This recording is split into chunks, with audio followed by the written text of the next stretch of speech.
As we know, cranks and eccentrics are not confined to any one time. In our day, too, there is no lack of them.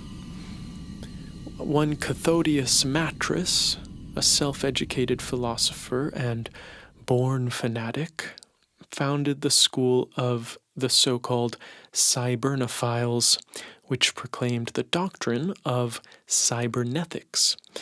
According to this, the human race was intended by the Creator to serve as a kind of scaffolding, to be a means, a tool, for the creation of electro-brains more nearly perfect than itself. Matris's sect believed that the continued vegetation of the human race was a misunderstanding. The sect founded an order that devoted itself to the contemplation of electrical thought and did what it could to give refuge to robots in trouble. Cathodius himself, dissatisfied with the results of his endeavors, decided to take a radical step toward robots' liberation from human bondage. After consulting a number of eminent attorneys, he procured a rocket and flew to the nearby Crab Nebula. In empty regions frequented only by cosmic dust, he carried out unknown projects. Then, the incredible affair of his heir successors came to light. On the morning of August 29th, all the papers carried this mysterious item. Message from Pasta Kospol 6221. Object measuring 520 miles by 80 miles by 37 miles discovered in Crab Nebula. Object executing movements similar to breaststroke. Further investigation in progress. The afternoon editions explained that the Cosmic Police Patrol ship 6221 had detected, at a distance of 6 light weeks, a man in the nebula. Closer examination revealed that the man was a giant, many hundreds of miles long and possessing a torso, head, arms, and legs, and that it was moving through a rarefied dust medium. Upon sighting the police ship, the giant first waved, then turned away. Radio contact was soon established with the thing.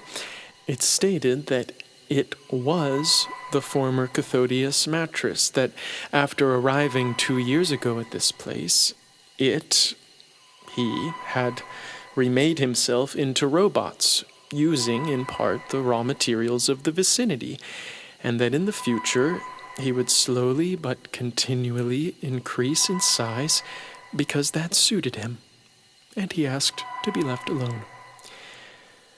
The commander of the patrol, pretending to take this statement at face value, concealed his ship behind a passing swarm of meteors. After a while, he observed that the gigantic pseudo-human was gradually beginning to divide into much smaller pieces, each no larger than an average person, and that these parts or individuals were uniting to form something like a small, round planet. Coming out of hiding then, the commander asked the alleged Matris by radio what this spherical metamorphosis meant, and also what exactly was he, robot or human. Matris replied that he assumed whatever shape he pleased, that he was not a robot having arisen from a human, nor human having rebuilt himself in robot form. He refused to give further explanations. The authorities decided to put an immediate stop to the usurper's activity, but since the action had to be official, it was necessary to give it a name. Here the first obstacle arose. The McFlacken Act, an annex to the Civil Code, dealt with movable property. In effect, electronic brains are considered movables even when lacking legs. But here was a body the size of a planetoid in a nebula, and celestial bodies, though moving, are not considered movables. The question then came up whether or not a planet could be arrested, whether an assemblage of robots could be a planet, and finally whether this was one dismountable robot or a robot multitude. Mattress's legal advisor appeared before the authorities and submitted to them a statement from his client in which the latter declared that he was setting out for the Crab Nebula to transform himself into robots.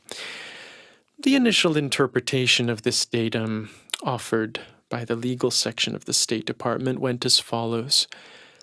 Mattress, transforming himself into robots, had thereby destroyed his living organism and thus committed suicide, which act was not punishable. The robot or robots that were a continuation of Mattress, however, had been fabricated by the said individual and were therefore his property, and therefore now, after his demise, ought to devolve to the Treasury, since Mattress had left no heir. On the basis of the decision, the State Department dispatched a bailiff to the nebula with the order to seize and seal everything he found there. Mattress's lawyer appealed, maintaining that the decision's acknowledgement of Mattress's continuation ruled out suicide because a person who continues exists, and if he exists, he had not committed suicide. Hence, there were no robots the property of Mattress, but only Cathodius Mattress, who had altered himself as he saw fit. Bodily alterations were not and could not be punished, nor was it lawful to impound the parts of a person's body, be they gold teeth or robots. The State Department disagreed. From such an interpretation, it followed that a living creature, in this instance a human being, could be built from obviously dead parts, robots. Then Mattress's lawyer submitted to the authorities the deposition of a group of prominent physicists at Harvard who testified unanimously that every living organism, the human organism included, is built of atomic particles, and these can only be regarded as dead. And that was how it began. The government commenced new legal actions, but each was nipped in the bud by Mattress's indefatigable lawyer. I myself followed the course of the struggle with keen interest. Then, unexpectedly, the Bar Association invited me to a special plenary session devoted to the problems of interpreting Casus United States contra Cathodius Mattress, alias Cathodius sub 1, alias a planet in the Crab Nebula. I was there at the designated time and place and found the hall packed. The flower of the bar filled tiers upon tiers of seats. During the next 6 hours, I heard some 20 speakers. They showed logically and irrefutably that Mattress existed and that he did not exist, that he had established a state of robots and that he was composed of such mechanical organisms, that he should be scrapped because he had broken a great number of laws, and that he had broken no law. Attorney Werpel's view that Mattress was sometimes a planet, sometimes a robot, and sometimes nothing at all, a middle-of-the-road view meant to satisfy everyone, aroused general indignation and was supported by no one except for its originator. But that was a trifle compared with the subsequent deliberations, for Senior Assistant Milger showed that Mattress, by making himself into robots, had thereby multiplied his personality, and now numbered about 300,000. Then, suddenly, cries rang out that electronic brains disguised as lawyers were present in the hall and should be removed at once, since their bias was indisputable, not to mention the fact that they had no right to take part in the deliberations. The chairman, Professor Claghorn, began walking about the hall with a small compass in hand. Whenever its needle quivered and turned toward anyone seated in the audience, drawn by the iron hidden under his clothing, the individual was immediately unmasked and thrown out. In this way, the hall was half emptied during the endless speeches of Professors Fitz, Pitts, and Clementi, The latter was interrupted in mid-sentence when the compass betrayed his electronic origin. 43 more had been unmasked as robots when Professor Dewey told us that mattress could be treated as a sort of cosmic aggregation. I was thinking that this had been said already. Apparently the lawyers were running out of ideas, when another inspection was made. Now, all the participants were x-rayed unceremoniously, and it turned out that under their impeccably tailored suits they were hiding plastic, corundum, nylon, crystal, and even straw parts.